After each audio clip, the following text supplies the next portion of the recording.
ኢየሱስ ጌታ ነው ብሎ ዝም ብሎ አንጠልጥሎ አይጠራም። ኢየሱስ ጌታ ነው የሚለውን ቅዱስ ጳውሎስ የጻፈው ዋጋ እየከፈለ ነው። በዚያ ዘመን የነበረው ቄሳር እኔ አምላክ ነኝ ይላል እና የሚባለው የዚያ ጊዜ ምንድን ነው? ቄሳር ጌታ ነው ነው።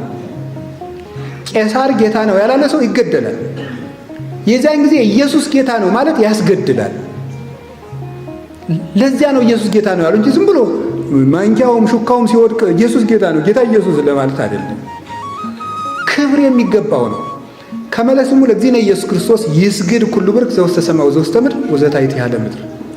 ለጌታችን ለኢየሱስ ክርስቶስ ስም ከሰማይ በላይ ከምድር በታች ያለው ጉልበት ሁሉ ሊንበረከክ ይገባል። ታውቃላችሁ፣ አዲስ ታቦት ሲተከል ከታቦቱ ላይ የሚጻፈው ጽሑፍ ይሄ ነው። ለኢየሱስ ክርስቶስ ስም ጉልበት ሁሉ ሊሰግድ ይገባል የሚል ነው ታቦቱ ላይ የሚጻፈው ስም። ማንኛውም ታቦት ቄሶች ተሸክመው ሲወጡ ታቦቱ ላይ የተጻፈው ስም እንዲህ የሚል አረፍተ ነገር ነው። ለኢየሱስ ክርስቶስ ስም ጉልበት ሁሉ ሊሰግድ ይገባል። ይሄ ያልተጻፈበት ታቦት አይባልም። በስሙ ተራራ ፍልሰዋል፣ በትሩ ሽባ ተርትረዋል፣ ሙት ቀስቅሰዋል።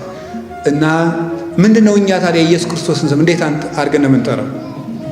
እግዚኦ በሉ እንጂ መሐረነ ክርስቶስ ወይም ጌታዬ ኢየሱስ ክርስቶስ ሆይ ምን በላይ ነው ማረኝ። ይሄ በጣም ትልቅ ጸሎት ነው። የመጨረሻው የጸሎት ራስ የሚባለው ይቺ ጸሎት ነው። ጌታዬ ኢየሱስ ክርስቶስ ሆይ ማረኝ። ትልቅ ጸሎት ነው። ትልቅ